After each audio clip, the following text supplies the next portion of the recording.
Hoje a gente vai dar o curso dá uma modificada a partir do capítulo 4. Por quê que dá uma modificada? Porque agora a gente vai falar de integração dupla. Aqui vocês vão encontrar esse conteúdo no capítulo 15 do livro do Stuart, ou seja, esse aqui seria o início do curso de cálculo 3. Então, o curso original de cálculo 3, ele contempla os capítulos 15 e 16, na verdade. Então, o curso de cálculo 3, o original, que a gente trabalha nas engenharias, começa a partir daqui. Tanto é que eu mandei para vocês uma aula inicial, em que eu dei, inclusive, para os meninos que estão fazendo agora cálculo 3, vocês podem ver que a aula 1, a gente começa exatamente com esse conteúdo aqui, ou seja, o início é o capítulo 15.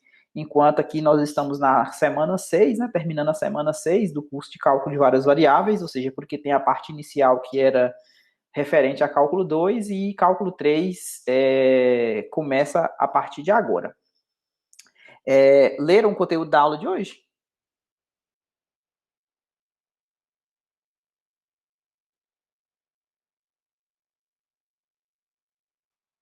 Não? Tá. Ixi, Maria. Entre uma garfada e outra, olhando a aula aqui. Então, vamos começar. Qual que é a ideia? Exatamente. Cuidado para não errar a boca, viu? Acho que, se bem que isso aí, acho que Deus fez a gente. Acho que não dá para errar a boca, não. Mesmo se tiver no escuro, alguma coisa do tipo, a gente consegue acertar a boca, né? É... então, vamos começar aqui o capítulo 15. Aqui é a seção 15.1. Beleza? Vocês vão encontrar isso aqui no livro do Stuart. Já que vocês não leram o conteúdo, então a gente vai. Eu recomendo, inclusive, que. Porque as notas de aulas, elas não são na íntegra o livro-texto, né? Então é interessante que leia o livro-texto também, para ter alguns exemplos que eu não faço, né, nas notas de aula, que está lá no livro, no livro, né?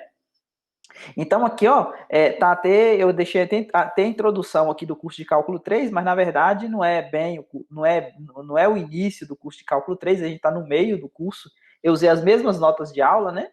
Inclusive, eu vou ter que consertar essa parte aqui depois, eu usei as mesmas notas de aula que eu estava usando para o curso de cálculo 3, porque é o livro do Stuart, né, dando continuidade.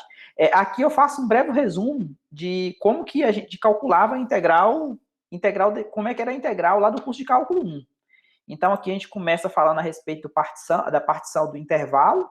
Lá a minha função só tinha uma variável, que era o x variava no intervalo de a até b. Vocês faziam a partição, ou seja, pegava b menos a, dividia por n, escolhia esses camaradinha aqui para ser a base do retângulo, né? E calculava, pegava um ponto amostral nesse retângulo, calculava a altura dele, vezes a base, somava isso aqui tudo. No caso, quando essa f aqui, ó, ela era positiva no intervalo AB, a gente via essa integral que é definida através do limite da soma de rima, como sendo a área, né, delimitada pela função, né, essa área delimitada pela função, um gráfico y igual a f de x, no intervalo AB, e o eixo do x. Então, essa integral aqui era exatamente essa área, lá no curso de cálculo 1. Beleza? Aqui, se o limite existir, era exatamente quando o f de x era maior ou igual que zero, era exatamente a área, que tem inclusive uma figura, acho que está aqui na próxima página, tá vendo? Essa figura aqui, tá vendo? Vocês tinham o ponto amostral, tá vendo? Você pegava a partição aqui, né? Pegava o b menos o a, né? B menos o a e dividia por n, esse aqui dava o ΔX. O ΔX é cada um desses tamanhos aqui, ó. Seria a base de todo o retângulo aqui, né? Seria a base, multiplicado pela altura. A altura é exatamente a imagem desse ponto amostral que você pegava, né? Aí tem a regra do ponto médio, onde você pegava o ponto médio do subintervalo para ser o ponto amostral. Então, aqui eu tenho os ΔX.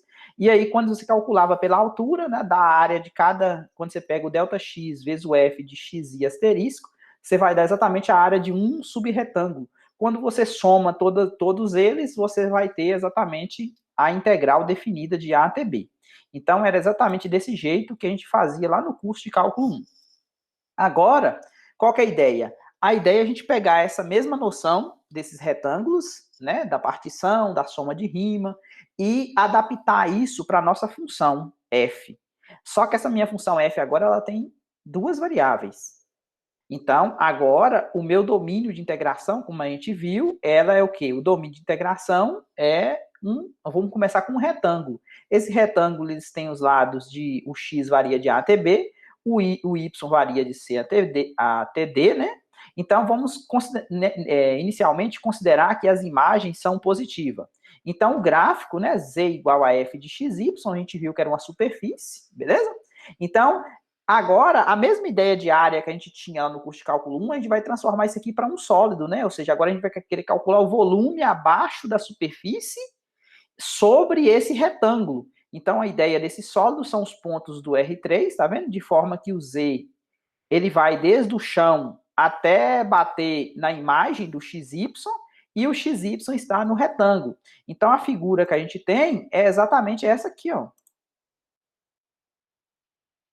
Esse aqui é o caso que a gente vai estudar, ou seja, eu tenho aqui o x variando de A até B, né, o x aqui. Eu tenho o y aqui variando de C até D. E aqui eu vou ter a imagem dele, né, ou seja, eu vou ter o Z aqui, que é o f de xy. Então, a ideia aqui, esse ponto aqui, ele tem coordenada quem? A coordenada dele é x, y, z, né, ou seja, todos os pontos que estão aqui, agora o objetivo é calcular o volume desse sólido. Né? Tá vendo que tem um sólido aqui limitado por a superfície e acima do plano do retângulo, né? Do retângulo R. Então é uma ideia que ela é estendida naturalmente. Então, nosso objetivo aqui vai ser determinar o quê? Determinar o volume desse sólido. E para isso a gente vai utilizar exatamente a mesma ideia que a gente utilizou lá em soma de rima. Só que agora eu tenho duas variáveis. Eu tenho tanto o x, né, eu tenho tanto o x variando aqui, quanto o y variando aqui. Então eu vou precisar fazer os subretângulos. O que seriam os subretângulos? Ao invés de pegar o quê? Pegar exatamente esses camaradas aqui, que era a área da base, agora eu vou pegar quem? Eu vou pegar esse retângulo R aqui, ó, e vou dividir ele, vou fatiar ele em subretângulos, ou seja, eu vou fazer um monte de subretângulos aqui dentro. E como é que eu faço isso? Eu faço isso fazendo a partição aqui, ó. O delta x, o que é o delta x? Vai ser exatamente o B menos A dividido por M de Maria, e o delta y, que seria esse tamanho aqui, né? Ou seja, quem que é o delta y? Eu vou pegar o D menos o C e dividir por N. Então, eu vou ter o quê? Eu vou ter esses camaradas aqui, ó. Esses camaradas aqui, na verdade, eles são subretângulos, tá vendo? O x varia entre esse camarada anterior e o próximo, o y também entre esse e esse. E cada um desses camaradinha, ele tem área, né? Quando você pega isso aqui, fatiar, né? Fatiar assim. Tem uma figura melhor aqui, ó. Na próxima página, aqui, ó. É exatamente o que eu estou fazendo, ó. Essa figura aqui, ela ilustra o processo. Eu peguei aqui o y, tá vendo? O y aqui, ó, de D menos C dividir por M, né? Eu vou ter uma quantidade de subintervalos aqui. Da mesma maneira, eu peguei o B menos A e tem uma quantidade de subintervalo aqui. Então, cada um desses camaradinhos aqui no meio, tá vendo esse aqui em destaque? Ele é exatamente um R e J. Então, ele é um subretângulo, né? Aqui eu tenho um retângulo grande, né? E aqui eu vou ter subretângulos. Nesses subretângulos que tem dimensão ΔX vezes ΔY, então a área dele vai ser ΔA. Então a ideia é o quê? Para calcular o volume daquele sólido grande, o que eu vou fazer? Eu vou encher ele de... Vou mostrar aqui para vocês, eu vou fazer essa ideia aqui, ó. Ó, tá vendo aqui eu tenho um retângulo grande. Tá vendo? Eu tenho um retângulo grande que eu quero calcular o volume todo. Mas para calcular o volume todo, o que eu vou fazer? Eu vou calcular o volume desse paralelepípedo aqui, ó, e depois eu vou somar todos eles, porque eu sei a área da base é exatamente ΔA, e a altura dele é o ponto amostral, que eu vou pegar um ponto amostral aqui, um ponto amostral x e j asterisco, cuja coordenada, né, é um x e j, né, eu peguei um x e j aqui, para ser o x, e peguei um y, aqui o y, aqui o X, calculei a imagem dele aqui, eu vou ter o Z dele aqui, né? A imagem, né, que é o Z, é exatamente igual à imagem desses camaradas. Aí eu sei calcular a área do paralelepípedo, por quê? É a área da base é essa aqui, vezes a altura. Então, concorda que isso eu vou calcular o volume de um paralelepípedo, não vou? Igual a gente calculou o volume de um retângulo, um subretângulo, né, lá no curso de cálculo 1. Vocês concordam que eu fazendo isso aqui dá o volume desse paralelepípedo aqui fininho? Imagina a batata frita, né? E aí, qual que é a ideia? A ideia é calcular o quê? A área para todo mundo, né? Ou seja, para esse aqui eu pego um ponto amostral em cada um desses camaradas, calculo a imagem dele lá em cima, eu vou ter um monte de batata frita, não vou? Vou ter um feixe, né? Aqui mais na frente vai ter uma figura que ilustra isso. Então, a ideia para fazer a soma de rima é exatamente isso. Pegar e somar tudo isso aqui, quando você soma, ó, tá vendo aqui, ó, a figura? Ó, essa figura aqui é exatamente isso, tá vendo? Eu vou pegar um ponto amostral, calculou a imagem. Lembra que aqui em cima a gente tinha o quê? A gente tinha aqui a superfície, né? Que era o quê? Era o gráfico. Eu tinha aqui a superfície, que era o gráfico da minha função. Então, para cada ponto aqui, ó, para cada altura, eu vou pegar um valor lá no chão, né? Eu vou pegar um lá no meio, né? Eu vou ter aqui, né, esse camaradinho aqui, ó, ele vai ter o quê? Ele vai ter uma determinada altura aqui, não vai? Então eu vou pegar o quê? Vou pegar a altura dele e assim vai. Assim eu calculo a área de todos eles e quando eu faço isso, eu acabo somando todo mundo. Então o volume vai ser aproximadamente o quê? O volume vai ser aproximadamente essa soma, tá vendo? Por quê? Agora vai ser uma soma dupla. Por que uma soma dupla? Imagine que vocês querem da computação, o que é isso aqui, ó? Isso aqui é como se fosse um for, um para, né? Dentro de outro para, né? São dois for. Por quê? Aqui você trava, por exemplo, você pega o J igual a 1. Se você pegou o J igual a 1, olha o que você está fazendo. Exatamente. Você pega o J igual a 1, pegou o Y, travou o Y igual a 1. Então você pegou essa primeira coluna aqui toda, né? O J igual a 1. E faz o I variar de 1 até M. Então você vai pegar aqui, pegar aqui, pegar aqui, pegou todo mundo, tá vendo? Então você pegou essa primeira fileira aqui. Depois você passa para o J igual a 2, ou seja, passa para a segunda fileira. Novamente, pega o outro somatório e vai fazendo isso aqui, ó. E assim vai, né? Aí, quando você faz isso, você consegue calcular a imagem de todo mundo vezes a área da base de todo mundo, ou seja, você calcula o volume de todas essas batatinhas fritas aí, né? Todos esses paralelepípedos, e depois você soma todos eles, beleza? E aí você vai ter o volume aproximado. Por que aproximado? Porque isso aqui ele não encaixou diretamente. Tá vendo que a superfície S está aqui em cima? Isso aqui não ficou perfeitamente encaixado, né? Essas batatinhas fritas não ficou totalmente boas, né? Aí qual que é a ideia? A ideia é fazer o quê? A área da base cada vez menor. Se eu faço a área da base cada vez menor, significa que eu tenho que pegar esse M e esse N grande. Ou seja, vocês lembram que o delta X é B menos A dividido por M e o delta Y é D menos C dividido por N. Então, se eu pego esse camarada grande e esse aqui grande, ou seja, tendendo a mais infinito, concorda que esse camarada aqui tende a zero? Ou seja, a dimensão do subretângulo vai ficar como se fosse um ponto. Essas batatinhas fritas aqui vão ficar extremamente finas. E se elas vão ficar extremamente finas, vocês concordam que elas vão encaixar melhor aqui debaixo da superfície?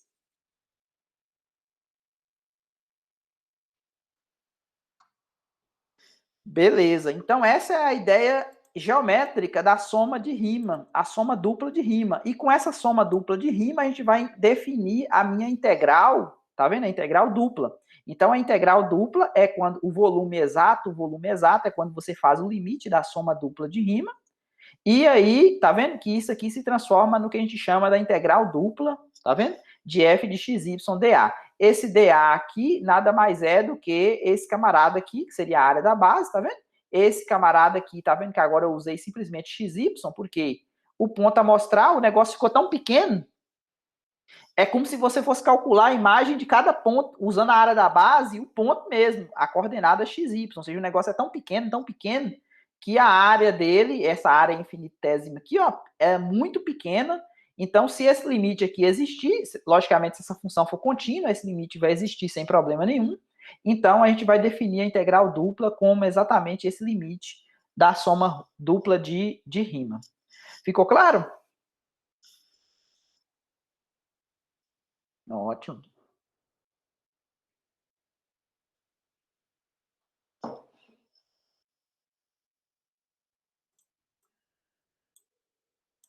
Bom, aqui, o que a gente vai falar aqui a respeito de essa observação que tem aqui, ó, é a respeito de quando que eu vou garantir que a função ela é integrável ou não. Aí o que acontece? Aqui, no caso, lá no curso de cálculo 1, você já lembra, né? A função ela é integrável se ela for contínua, né? Então, uma função f é dita integrável se o limite da definição acima existir. Beleza. É mostrado em curso de cálculo avançado que todas as funções contínuas, elas são integráveis. Na realidade, a integral dupla de f existe, contanto que f não seja descontínua demais. O que significa que é isso? Isso significa que o conjunto dos pontos de descontinuidade tem medida nula, ou seja, eles são poucos, ou seja, a função ela pode ser seccionalmente contínua, que é o nome que a gente dá, é uma condição mais fraca do que contínua. A função poderia ser, por exemplo, no curso de cálculo 1, o que é uma função seccionalmente contínua? Poderia ser assim, ó, vai até aqui, e aí depois faz assim, por exemplo. Essa função ela não é contínua nesse ponto aqui, por exemplo. Vamos pegar aqui a B e vamos chamar esse ponto aqui de C. Ela não é contínua em C, mas a integral ela vai continuar existindo, tá vendo? Ou seja, se a quantidade de pontos de descontinuidade for finita, a função ela vai continuar, essa função aqui é uma função seccionalmente contínua, ou seja, ela é contínua nos subintervalos, né, do domínio. Então, a definição acima nos diz que o volume pode ser dado utilizando o quê? Essa fórmula, desde que essa função aqui, ela seja, as imagens, né, elas sejam positivas, então o volume é dado por essa fórmula. Ok, gente? Até aí?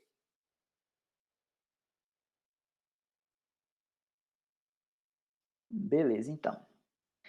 Exemplo, né? Uma continha aqui para a gente poder ver como é que isso funciona. Inclusive utilizando, o ponto amostral aqui como canto superior direito, tá vendo? Estima o volume do sólido que está acima do quadrado. É o quadrado aqui de lados 2, 2, né? Ou seja, o x varia de 0 até 2. Ou seja, aqui o x, vocês lembram lá que o x pertencia ao intervalo AB e o Y pertencia ao intervalo CD, né? Aqui nesse caso, o A e o C, né? Seria esse ponto aqui, né? 0, 0. Esse ponto aqui é o ponto 2, 0, e esse ponto aqui é o ponto 0, 2. Ou seja, o B e o D valem 2, né? O B e o D valem A e C é igual a 0 e B e D vale 2, para o exemplo aqui, né? Ou seja, está acima desse quadrado e ele está abaixo do paraboloide elíptico. Esse paraboloide elíptico tem essa equação aqui, né? Esse aqui é o f de xy, né? O f de xy. Pediu para dividir esse retângulo em 4 quadrados, né? Ou seja, o subretângulo aqui seria os subquadrados iguais, ou seja, se é iguais, você vai pegar o ΔX igual a 2 menos 0. Se vai dividir por 4, então aqui vai dividir por 2, e o ΔY também vai ser 2 menos 0 dividido por 2. Então vai estar todo mundo do lado, ou seja, o ΔX vezes o ΔY, que é o ΔA, vai valer 1, né? Porque 1 vezes 1, aqui é 1, aqui é 1, aqui é 1, aqui é 1. Então dá 4, né? 2 vezes 2, a área aqui. E pediu para escolher os pontos para ser o ponto amostral como sendo o canto superior direito, ou seja, o canto de cima, tem esse quadrado aqui, o canto de cima dele é esse, né? Direito, acima. Pediu para fazer o esboço do sólido e das caixas retangulares, ou seja, essas caixas retangulares aqui seriam as batatinhas fritas, né?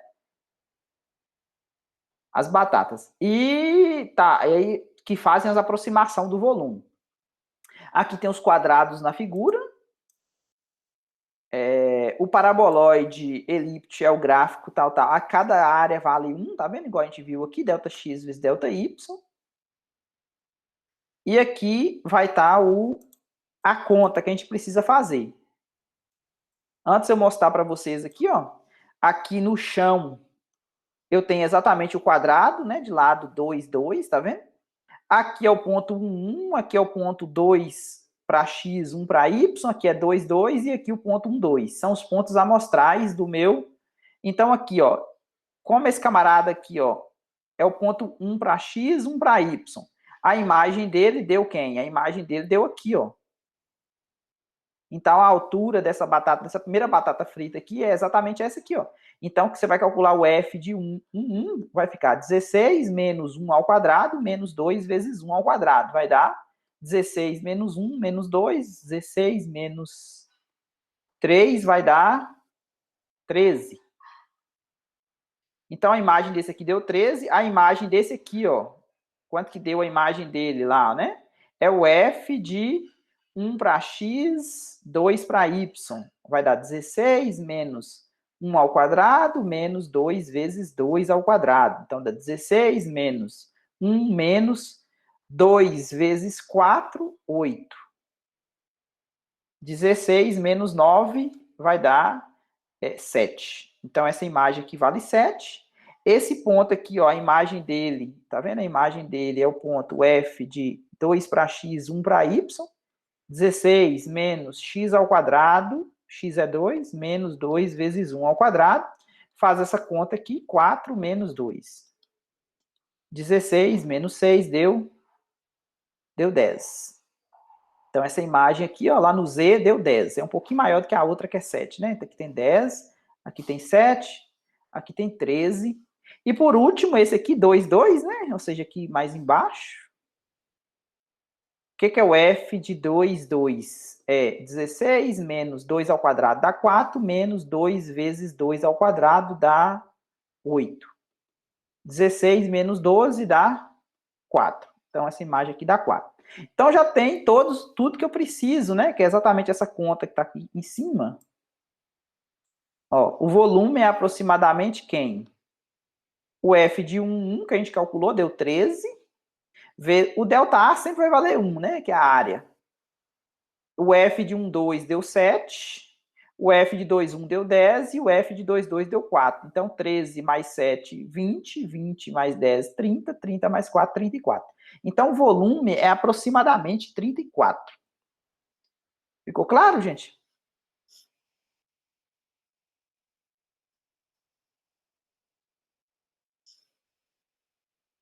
Beleza.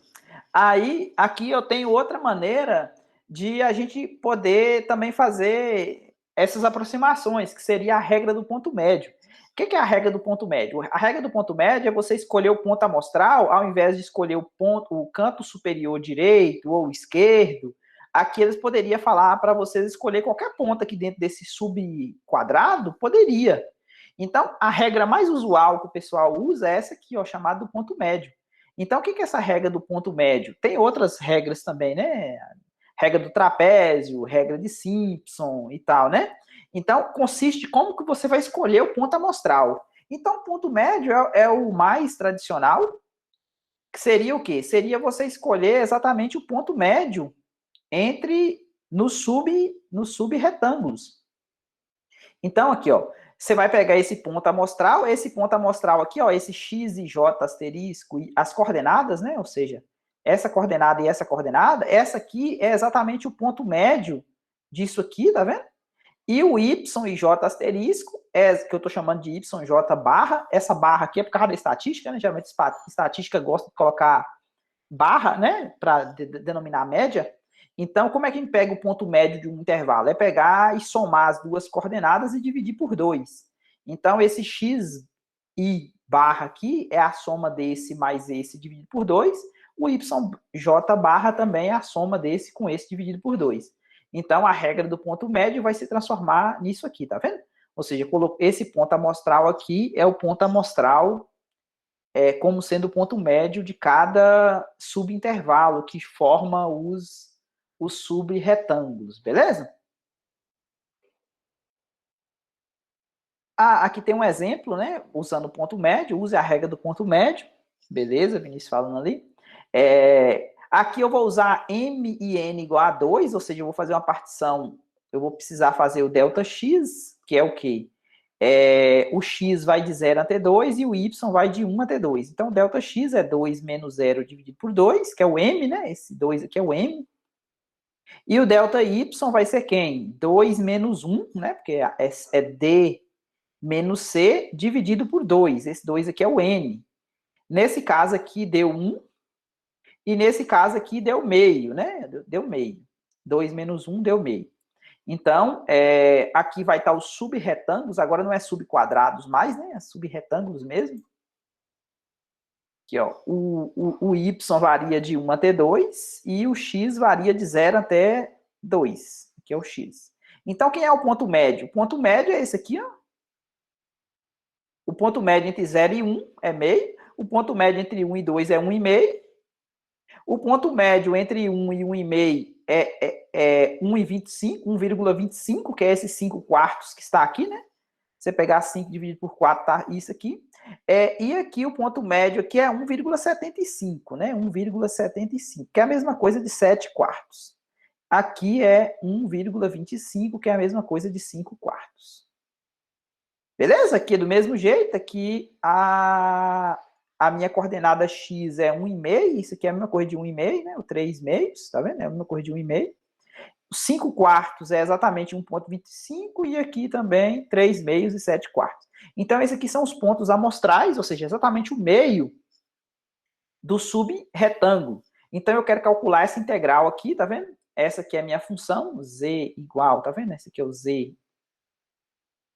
Eu vou calcular a imagem utilizando isso aqui. E aí, qual que é o volume? Aqui embaixo está falando a respeito dos pontos médios, tá vendo? Então, esse aqui é o x1 barra, é exatamente esse primeiro aqui, ó. É meio. O x2 barra, que é o próximo aqui, ó, é exatamente 3 meios. O y1 barra, que é esse aqui, 5 quartos. E o y2 barra, que é esse aqui de cima, que é o 7 quartos. A área desse pessoal vai ser dada por delta x vezes delta y. Então, delta x, vocês lembram que o delta x deu 1. 2 menos 0 sobre 2 deu 1. E o delta y deu 2 menos 1 sobre 2 deu 0,5. Então, quando você multiplica esse vezes esse, vai dar meio. Então, aqui, ó, a minha soma, ela vai, o m e o n vai até 2, o i e o j vai até 2. Aqui eu calcular a imagem dos pontos médios, tá vendo? Coloquei o ΔA em evidência, calculei o f disso, o f disso, o f disso, o f disso, jogando na fórmula, né? Exatamente essa aqui, ó, o f de xy. É x menos 3 vezes y ao quadrado, então aqui eu tenho o x e tenho o y. Só substituir aqui, igual a gente fez no outro exemplo. Vocês vão encontrar esses números aqui, ó. Multiplica por meio, que é o ΔA, e vai encontrar menos 11,875. Aí você fala, mas isso aí deu negativo, isso representa o volume? Então a resposta é não, né? Porque o que acontece? Se deu negativo, então significa que as imagens, tá vendo que as imagens estão negativas? Se as imagens estão negativas, então possivelmente essa superfície ela está aqui do lado de baixo, no Z, né? Ou seja, ela está aqui da parte, aqui o Z positivo, né? Aqui o F de XY positivo, e aqui embaixo, né? O Z aqui, né? O F de XY negativo. Então, por isso, se você fosse considerar um volume invertido, ou seja, abaixo do plano XY, aqui tem o plano XY, se você considerar a superfície aqui do lado de baixo, aí tudo bem, né? Aí esse aqui seria o volume desse sólido, mas só que virado, né, para baixo. Então, por isso que deu um valor negativo. Tudo bem com o exemplo?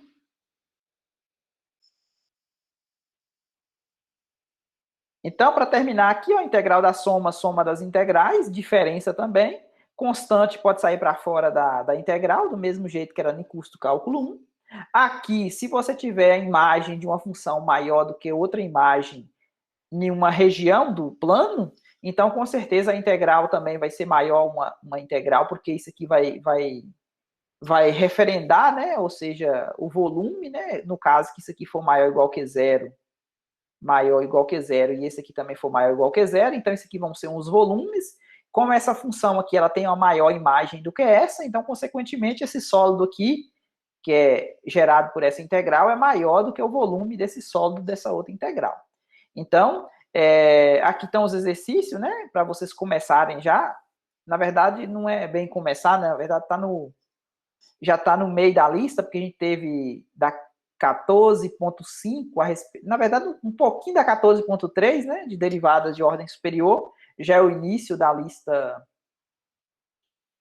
2. Então, aqui é a continuação da lista 2. Beleza, então fiquem com Deus. Até semana que vem. Alberto, com Deus, Rian, Vinícius também. Até mais.